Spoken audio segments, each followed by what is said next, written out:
choses primordiales à savoir par rapport à la prophétie. Il y a deux choses qui sont liées à l'homme qui prophétise. Il y a deux autres qui sont liées à la prophétie elle-même. En Luc chapitre 1, du verset 12 au verset 17. Au verset 12 de ce passage, la Bible dit « Zacharie fut troublé en le voyant, et la frayeur s'empara de lui. » Vous comprenez bien qu'il s'agit de l'ange qui se révèle à Zacharie pour lui annoncer les oracles de l'Éternel, pour lui donner une prophétie de la part de Dieu annonçant les événements qui allaient venir. Alors, il fut troublé lorsqu'il voit l'ange au verset 13, mais l'ange lui dit « Ne crains point, Zacharie, car ta prière a été exaucée. » Je dis à une personne aussi, ta prière aussi a été exaucée. Car ta femme Élisabeth t'enfantera un fils, et tu lui donneras le nom de Jean. Il sera pour toi un sujet de joie et d'allégresse, et plusieurs se réjouiront de sa naissance. Car il sera grand devant le Seigneur. Toute personne qui naît a une destinée de grandeur. Car il sera grand devant le Seigneur, il ne boira ni vin, ni liqueur, enivrante. Et il sera rempli de l'Esprit Saint dans le sein de sa mère. Et il sera rempli de l'Esprit Saint dans le sein de sa mère. Toutes les femmes enceintes, voici des prières qu'il faut faire. Voici les prières qu'il faut faire sur votre ventre. Cher mari, voici les prières que tu dois déclarer sur le ventre de ta femme. Que tout enfant qu'elle porte soit rempli du Saint-Esprit depuis le sein de sa mère. Voici. Ce sont des prières qui sont conformes à la volonté de Dieu parce que c'est biblique. Alléluia. Il ramènera plusieurs des fils d'Israël au Seigneur, leur Dieu. Il marchera devant Dieu avec l'esprit et la puissance d'Élie, pour ramener les cœurs des pères vers les enfants et les rebelles à la sagesse des justes, afin de préparer au Seigneur un peuple bien disposé. Voici une prophétie qui est adressée à Jean quant à son fils qui devait naître. Et dans cette prophétie, si vous analysez bien la structure ou la structuration de cette prophétie, parce que je m'apprête à vous dire deux grandes vérités au sujet de la prophétie, sachez une chose, c'est que toute prophétie vient avec une orientation. Ce n'est pas si évident à savoir, ça ne saute pas à l'œil. Il y a des prophéties d'exhortation et il y a des prophéties de destinée. Je peux vous dire, observez la Bible, parcourez la Bible, analysez les prophéties bibliques. Vous allez vous rendre compte que la plupart du temps, une prophétie vient avec une instruction du Seigneur. Une prophétie vient avec une instruction du Seigneur. Et cette instruction du Seigneur, ça peut être un avertissement, ça peut être une mise en garde, mais il faut savoir que c'est une instruction, n'est-ce pas? Ça peut être une directive, mais une prophétie vient avec une instruction du Seigneur. Et lorsque l'instruction est donnée, il faut pouvoir discerner l'instruction et il faut pouvoir obéir à l'instruction qu'elle contient ou qu'elle véhicule. Il est bon de savoir que cette instruction peut ne pas être explicite, mais elle est sous-entendue dans le message que vous recevez. C'est pourquoi, la plupart du temps, ce qui vous bénit dans la prophétie, ce n'est pas ce que la prophétie a dit, mais c'est ce qu'elle n'a pas dit qui est attaché à ce qu'elle a dit. Sachez qu'une prophétie vient avec une instruction ou des instructions. Mais il faut pouvoir décrypter la prophétie. Et dans le processus de décryptage de la prophétie, il faut vous attacher à ce qu'elle sous-entend. C'est qu'elle n'a pas dit explicitement, mais naturellement qu'elle a dit implicitement. C'est qu'elle n'a pas dit qui est attaché à ce qu'elle a dit. Voici ce qui va vous bénir. Et voici ce qui va faire la différence dans votre vie. Que faut-il faire lorsque l'instruction est donnée? Ou l'instruction est discernée? Ce qu'il faut faire, il faut prier pour que cette instruction, ou la directive, ou ce que la prophétie annonce, il faut prier pour que cela arrive. Laissez-moi vous dire que vous ne pouvez pas recevoir une prophétie et vous dire, si Dieu l'a dit, alors Dieu le fera. Non. Nous sommes co-ouvriers avec Christ. Et si nous sommes co-ouvriers avec Christ, c'est que Dieu ne fera jamais rien dans ta vie indépendamment de ta participation active. Voyez-vous, lorsqu'un avion veut atterrir, vous remarquerez que la tour de contrôle prend les dispositions, elle donne des instructions, c'est elle qui instruit le pilote et lui dit s'il peut atterrir ou pas, ou s'il doit encore se maintenir quelque part, ou s'il doit aller un peu plus loin. Mais pendant que la tour de contrôle qui est représentée ici par Dieu donne des instructions, vous allez voir que dans l'avion, il y a tout un ensemble d'instructions aussi qui sont données aux passagers. On va leur dire ceci, alors vous allez remonter votre dossier, vous allez remettre votre chaise en état, voilà, vous allez remonter, n'est-ce pas, le hublot, n'est-ce pas, la fenêtre. Il y a des instructions qui sont données aux passagers pour que le pilote en adéquation avec la tour de contrôle puisse atterrir tranquillement. Dieu ne fera rien dans ta vie sans ta participation. Quelle est l'instruction que donne la prophétie? La décrypter. Priez pour que cela arrive. Première chose. Priez. Jeûnez et priez pour que ce que la prophétie a dit cela puisse se réaliser. Mais ce n'est pas fini. Obéissez à l'instruction qui est donnée. Obéissez à l'instruction qui est donnée. Obéissez. Quand vous avez fini de prier, vous avez bien fait. La prière prépare le terrain. Mais obéissez à l'instruction. Juge, chapitre 13, du verset 2 au verset 5. Il y avait un homme de Soréa, de la famille des Danites, et qui s'appelait Manoach. Sa femme était stérile et n'enfantait pas. Un ange de l'Éternel apparut à la femme, c'est la mère de Samson, et lui dit, un ange de l'Éternel apparut à la femme et lui dit, je veux juste dire quelque chose en passant, Dieu ne fait jamais rien sans l'annoncer. Il dit, voici, tu es stérile, tu n'as point d'enfant, tu deviendras enceinte et tu enfanteras un fils. Maintenant, prends bien garde. C'est pourquoi, si vous voulez, si vous savez qu'une prophétie vient avec une instruction, toutefois que vous recevez une prophétie qui semble ne pas avoir d'instruction, sentez que c'est une invitation du Seigneur. Allez dans la présence de Dieu, interrogez le Seigneur pour dire, Seigneur, il manque une instruction à ma prophétie. Il manque une directive à ma prophétie. Ma prophétie est incomplète.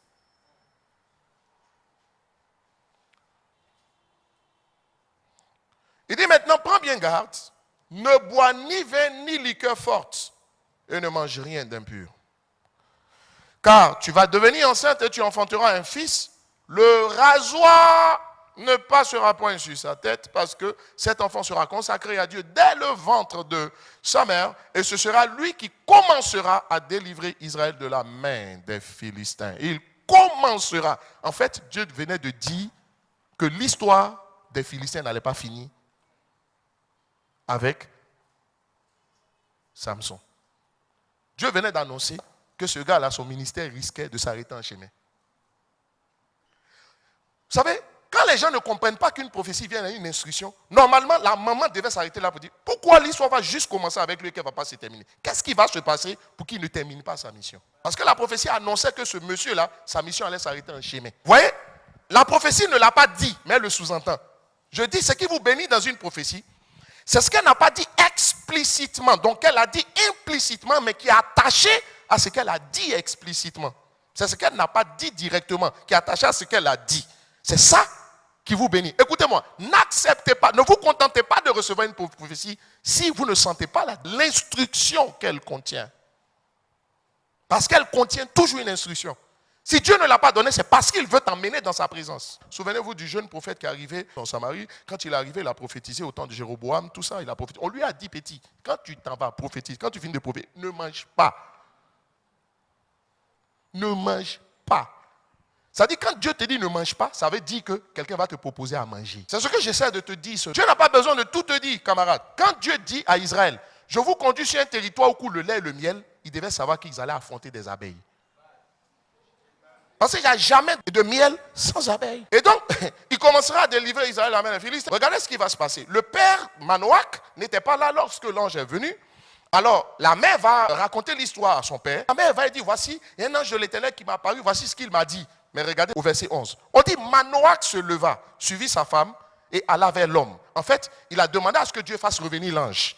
Donc Dieu fait revenir l'ange et il lui dit, regardez la parole de Manoach. Il dit, est-ce toi qui as parlé à cette femme? Manoach dit, maintenant, si ta parole s'accomplit, que faudra-t-il observer à l'égard de cet enfant? Ce monsieur avait compris qu'il y a une instruction qui doit accompagner. Il dit, qu'est-ce qu'on doit faire par rapport à cet enfant?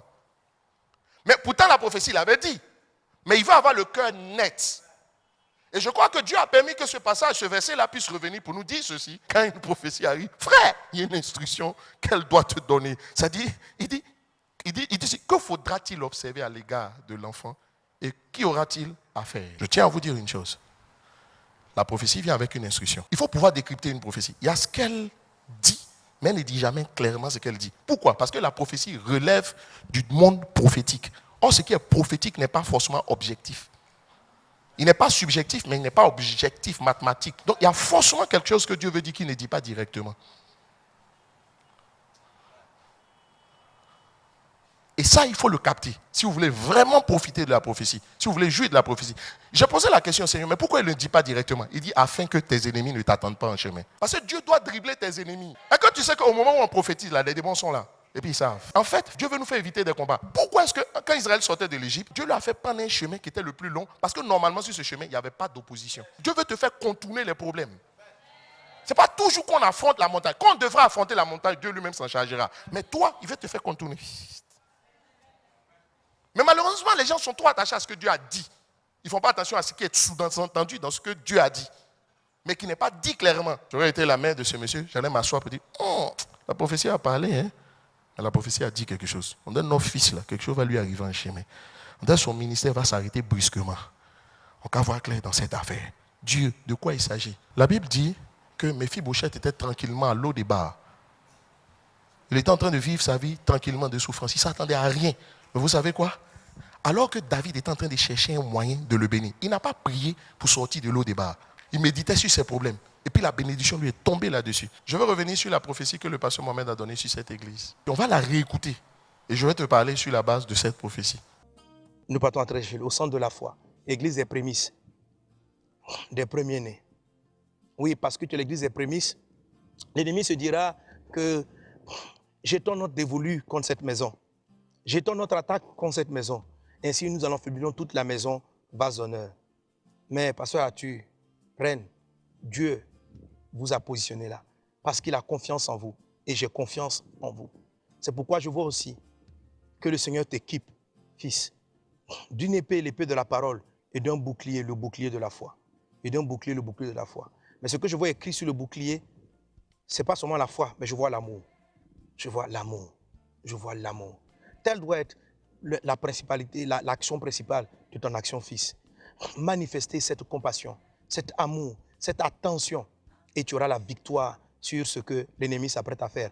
Tel sera ton bouclier. L'épée de la parole qui transmet la foi, car la foi vient de ce qu'on entend, et ce qu'on entend vient de la parole de Dieu. Transportera la parole.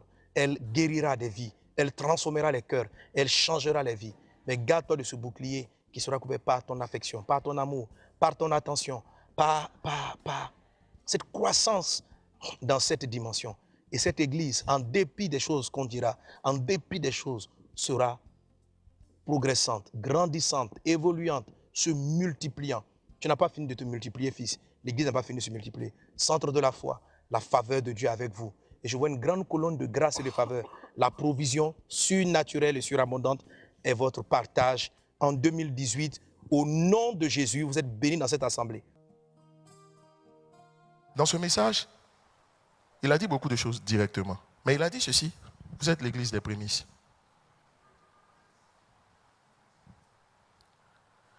L'attitude qu'on doit avoir, c'est de s'asseoir pour dire, dans la Bible, quels sont les problèmes qui sont arrivés au premier-né? Parce que si l'ennemi veut nous attaquer, il ne va pas aller créer un problème qui est différent. La Bible va parler déjà de tout. Maintenant, s'il faut s'asseoir pour se poser la question, quelles sont les bénédictions que la Bible promet au premier-né? Pourquoi lorsque Dieu voulait frapper l'Égypte, il ne s'en prend pas au second-né, mais il s'en prend au premier-né? En réalité, toutes les 10 plaies qui sont venues, ce sont des malédictions que Dieu a envoyées contre des démons égyptiens. Donc ça veut dire qu'il y a un type de démon qui ne s'attaque qu'au premier-né. Regardez souvent dans les familles, regardez les aînés. Comment souvent l'ennemi matraque les aînés pour que quand l'aîné est gâté, regardez comment ça devient difficile de réussir. Donc tout de suite, j'ai commencé à fouiller dans la Bible pour comprendre. Comprendre l'histoire des premiers-nés. Et j'ai compris que ceci, Dieu dit toujours, les premiers-nés me sont dédiés. Les premiers-nés me sont dédiés. Les premiers-nés me sont dédiés. C'est comme si Dieu a un soin particulier pour les premiers-nés. Mais ce que j'ai remarqué aussi, si le premier-né déconne, on enlève la bénédiction au premier-né, puis on donne au cadet.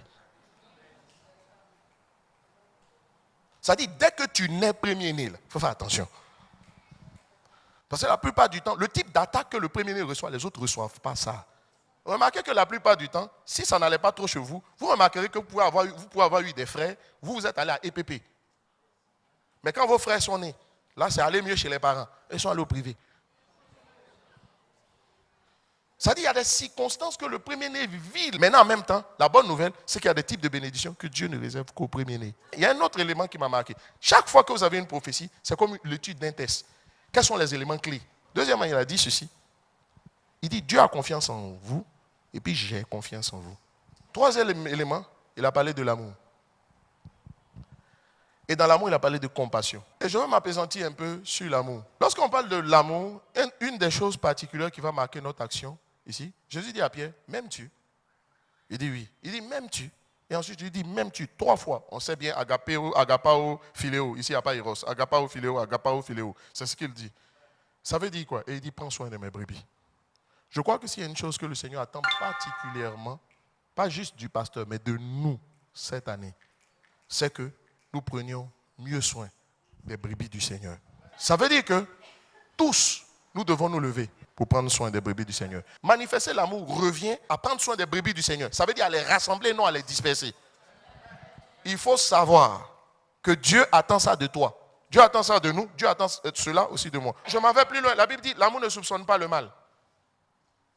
Souvent même, il y a des gens aussi qui sont spécialistes en interprétation. Ayez des attitudes qui amènent les gens à rester à l'église, non à partir de l'église. Dans l'amour du Seigneur, nous tous ceux que tu vois à l'église que tu ne vois pas, la Bible dit, sur le bouclier, il y avait la foi, sur le bouclier, il y avait l'amour. Et il dit, ça doit être l'action principale. Ça veut dire, si tu jouais ça, tu vas retarder ce dans quoi Dieu veut te faire rentrer. Mais David a compris que s'il voulait regarder le côté bizarre de Saül, jamais n'allait rester. Or, sa bénédiction était là. Il aurait pu partir, il aurait manqué sa destinée. Lorsqu'on parle aussi de l'amour, c'est d'avoir du temps pour les autres. Avoir du temps les uns pour les autres. Il y a d'autres qui pensent qu'eux, ils ont le privilège du temps des autres. Parce que quand on dit d'avoir du temps l'un pour l'autre, toi aussi tu es concerné. On te donne du temps, toi aussi tu donnes du temps. C'est vice-versa. On te donne, tu donnes. On te donne, tu donnes. Regarde, on prend son temps, on va visiter les frères, on parle à les frères. Quand on arrive à l'église, on parle à les frères. Vous savez, le comportement de quelqu'un est en fonction d'un mauvais trésor qui est déjà en lui. Ça, là, il faut faire sortir. Lorsqu'on parle de l'amour, c'est de manifester la compassion envers notre entourage. En général, la Bible dit l'amour fait preuve de bonté. Dans le monde, on aurait dit tu es gentil. Je dirais, mais gentil, ce n'est pas un fruit de l'esprit, c'est la bonté. Quand une prophétie doit venir, elle vient toujours pour confirmer quelque chose que Dieu vous a dit. Acte 2, verset 47. La Bible dit, louant Dieu et trouvant grâce auprès de tout le peuple. Et trouvant grâce auprès de tout le peuple. Et trouvant grâce auprès de tout le peuple. Et le Seigneur ajoutait. Ça veut dire que pour que Dieu ajoute, que vous le voulez ou pas, il faut trouver grâce auprès du peuple que vous voulez gagner. Quand tu as 2 tuniques, déjà, dès que tu as 2 tuniques, on n'a pas dit quand tu as 3, on n'a pas dit quand tu as 4, on n'a pas dit quand tu as 5. Dès que tu as 2 tuniques, il faut savoir qu'il y a une dedans qui peut servir à quelqu'un. On n'a pas besoin d'être riche pour commencer à aider. On dit quand tu as 2 tuniques, quelqu'un qui a 2 tuniques, il est prospère. Il se cherche un peu, il a un de ses coups. Et c'est ce que Dieu attend de nous, que nous manifestions de la compassion, de la bonté envers ceux qui nous entourent. La Bible dit, Jésus était ému de compassion devant la grande foule qui avait quoi? Elle avait faim. J'avais faim, tout ça. Ce n'est pas pitié, c'est compassion. Pitié, elle s'est dit, oh, ils font pitié. Oh, les pauvres, les pauvres. Non. La compassion, c'est de regarder pour dire, je dois faire quelque chose. Je peux faire quelque chose avec le peu. Il faut que je commence à faire. On dit, l'amour ne soupçonne pas le mal. Ça dit, quand tu t'assois pour dire, si mon père salue, il ne m'aime pas. Ça, c'est mal même déjà. Tu ne sais pas si c'est parce qu'on ne t'aime pas. Tu ne sais pas si c'est parce que lui qui passait, il était pressé. Tu ne sais pas si... Parce qu'il y a beaucoup qui ne saluent pas parce qu'eux-mêmes ont honte. Mais il ne sait pas trop comment tu as réagi, donc il est maîtrisé. Dis à ton voisin, il est maîtrisé. Lui-même, il est maîtrisé. Il ne sait pas trop comment il va te saluer. Quand on dit non, il est gonflé. Il n'est pas... Soupçonne. Tu sais, s'il n'est pas gonflé, tu as soupçonné le mal. Quelle est ma prière pour vous? C'est 3 choses. Première chose, que nos vies glorifient le Seigneur. Je vais vous expliquer simplement. Vous savez, quand on dit que ta vie glorifie le Seigneur, tu sais ce que ça veut dire? Ça veut dire que Dieu soit rendu visible par toi. Deuxième chose, c'est que ta vie soit un signe. En fait, c'est quoi un signe? La plupart du temps dans la Bible, quand Dieu disait quelque chose à quelqu'un, il dit, Seigneur, si c'est vraiment toi, permets que telle chose s'accomplisse. Ça veut dire quoi? Un signe, c'est quelque chose qui se produit pour venir authentifier une parole qu'on a reçue. Ça veut dire que cette année, quand les gens vont te voir, qu'ils se disent, c'est possible. Dans le nom de Jésus, Dieu fera de toi la visualisation de quelqu'un. Élisabeth était la visualisation de Marie. C'est-à-dire que Marie a vu Élisabeth. Elle dit, si une dame comme elle a pu affronter, c'est que pour moi aussi ce sera possible. En réalité, Dieu a fait d'Élisabeth un signe pour Marie. Dans le nom de Jésus, je prophétise que cette année, tu seras un signe pour quelqu'un. Troisième chose, je déclare que ta vie soit un prodige. Regardez dans la Bible, chaque fois qu'un prodige se produit, la finalité d'un prodige, c'est de susciter l'étonnement.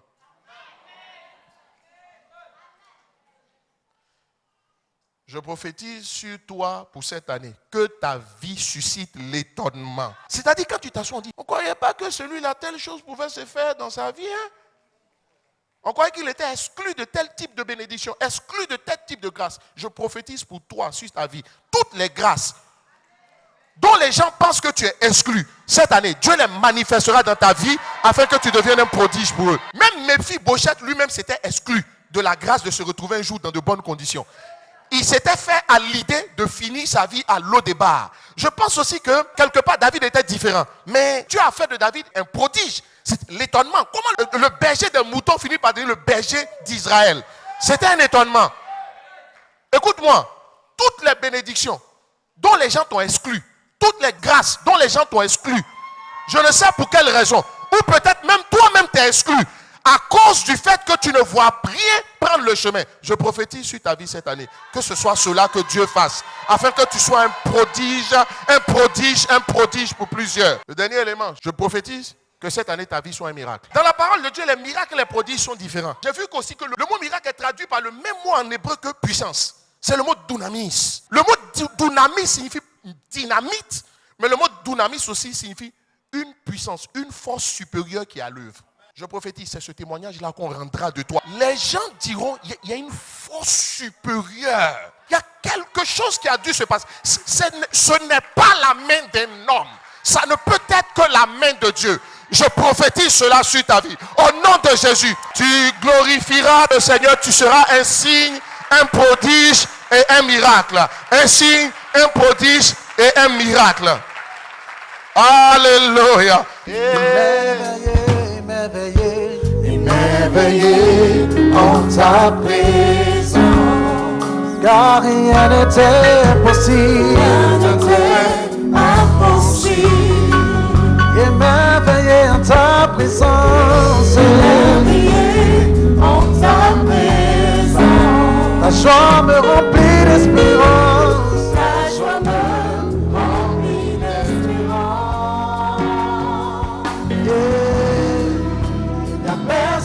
Comme toi, Jésus, personne n'est comme toi, personne n'est comme toi, sur toute la terre,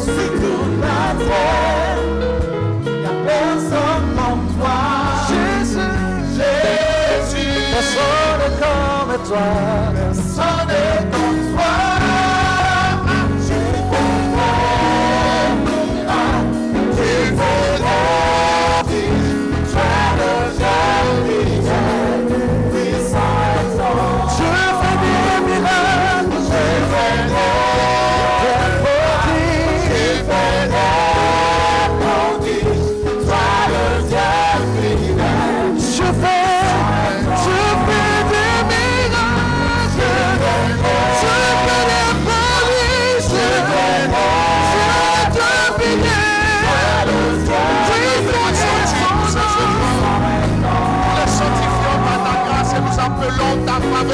Sur tous ceux qui ont sauvé, à toi seul soit le règne. Souviens-toi de chaque personne, bénis conséquemment, applique ta parole au nom de Jésus. Tu fais des miracles, tu fais des prodiges, tu es le Dieu fidèle, puissant et étonnant, tu fais des miracles, des prodiges, tu es le Dieu fidèle, puissant et